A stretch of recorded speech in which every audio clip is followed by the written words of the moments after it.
चुनाव परिणाम आने के बाद बिहार में एनडीए को 9 सीटों का नुकसान होता तो दिख रहा है, लेकिन विधानसभा में अब उनके पास एक मौका भी। पहले तो रुपौली में विधानसभा का उपचुनाव होना है, लेकिन उसके बाद 4 सीटों पर और उपचुनाव होना तय है। ये 4 वो विधायक हैं जो जीतकर अब सांसद बन गए हैं। इनकी सीट पर नीतीश कुमार के पास मौका होगा कि वो चौका मार लें या तेजस्वी यादव विधानसभा में अपने आंकड़े को वैसे ही बना के रख लें। दरअसल ये सीटें खाली कहां से हुई है। इमामगंज से विधायक थे जीतन राम मांझी। जीतन राम मांझी अब गया के सांसद हो गए हैं। रामगढ़ से सुधाकर सिंह विधायक थे जो अब बक्सर के सांसद हो गए हैं। जहानाबाद से सुरेंद्र प्रसाद विधायक थे जो अब जहानाबाद के सांसद हो गए हैं। तरारी से सुदामा प्रसाद सीपीआईएम के विधायक थे जो अब सांसद हो गए हैं आरा के। ये वो 4 सीटें हैं जो 4 सीट खाली हो गई है और ये मौका एनडीए के लिए है कि वो इन 3 सीटों को अपने पाले में कर सकती है जो आरजेडी और सीपीआईएमएल के पास थी। वहीं जो गया की सीट है उस सीट पर अगर हम के कैंडिडेट जीतते हैं तो फिर ये 4 सीटें एनडीए के पास में जा सकती है, लेकिन इसे एक एक करके समझना होगा। महागठबंधन के पास सिर्फ एक ही मौका होगा जहां वो अगर जीत हासिल कर ले तो उसकी सीट बढ़ सकती है। वो सीट है इमामगंज की सीट, जिस पर जीतन राम मांझी विधायक हुआ करते थे जो अब केंद्र में मंत्री बन गए।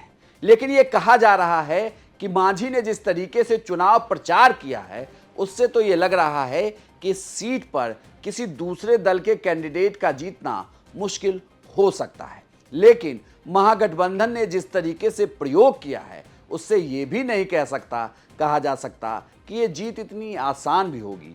तो इमामगंज वो है एक सीट हो सकती है जहां से महागठबंधन का आंकड़ा बढ़ सकता है। जहानाबाद सीट की बात करें तो जहानाबाद सीट के विधायक थे सुरेंद्र यादव जो अब जहानाबाद के सांसद हो गए। वो उनके प्रभाव का क्षेत्र है। सबसे बड़ी बात ये जिस तरीके से वहां जातीय समीकरण को साधा गया, ऐसे में ये मुश्किल होगा जेडीयू के लिए इस सीट पर आरजेडी के किसी कैंडिडेट को मात दे देना या इंडिया गठबंधन के किसी कैंडिडेट को मात देना। ऐसे में ये जरूरी है कि जेडीयू या एनडीए की तरफ से जो भी उम्मीदवार यहां से चुनाव में उतरे वो जातीय समीकरण को साधते हुए साथ ही साथ उसे ये भी देखना होगा कि क्षेत्र में उनकी पकड़ कैसी है। जहानाबाद की सीट पर सुरेंद्र प्रसाद लगभग 30,000 मतों के अंतर से चुनाव जीते थे, यानी कि यह चुनाव उनके लिए बहुत आसान था। तो आप कह सकते हैं कि आरजेडी के लिए यहां बहुत मुश्किल नहीं होगी। बात करें रामगढ़ सीट की। रामगढ़ सीट के विधायक रहे सुधाकर सिंह जो अब बक्सर के सांसद हैं। पिछले विधानसभा चुनाव में उन्होंने बसपा के उम्मीदवार को महज 1000 वोटों के अंतर से ही चुनाव हराया था और उसके पहले के विधानसभा चुनाव पर वहां पर बीजेपी की ये सीट थी। यानी कुल मिलाकर देखा जाए तो इस सीट पर बीजेपी या यूं कहें कि एनडीए एक बार फिर से कोशिश कर सकती है कि ये सीट उनके पाले में आ जाए। तरारी सीट की बात करें जहां से सुदामा प्रसाद विधायक थे जो अब आरा के सांसद हो गए।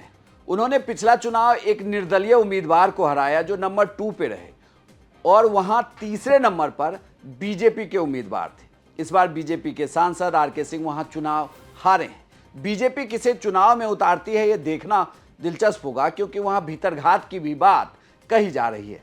ऐसे में आरा की सीट से या यूं कहें कि सुदामा प्रसाद की तरारी वाली सीट से कौन चुनाव जीतेगा, और अगर यहां पर इंडिया गठबंधन की के पास जो 3 सीटें थी उन 3 सीटों पर अगर एनडीए चुनाव जीतती है तो इनका आंकड़ा विधानसभा में बढ़ेगा, और अगर आरजेडी या यूं कहें कि एनडीए गठबंधन के खिलाफ चुनावी मैदान में उतरे आरजेडी के कैंडिडेट या इंडिया गठबंधन के कैंडिडेट यहां पर चुनाव जीतते हैं तो उनका आंकड़ा ऐसे ही बरकरार रहेगा। उनके पास जीतने के लिए एक इमामगंज की सीट होगी जिससे अगर वो जीतते हैं तो विधानसभा में मौजूद विधायकों की संख्या उनकी बढ़ जाएगी। यानी कि मौका सभी दलों के पास है और ये जल्द मौका आने वाला भी है। आपको यह जानकारी कैसी लगी हमें कमेंट बॉक्स में लिखकर जरूर बताइएगा और बिहार की तमाम खबरों के लिए देखते रहिए सिर्फ बिहार तक।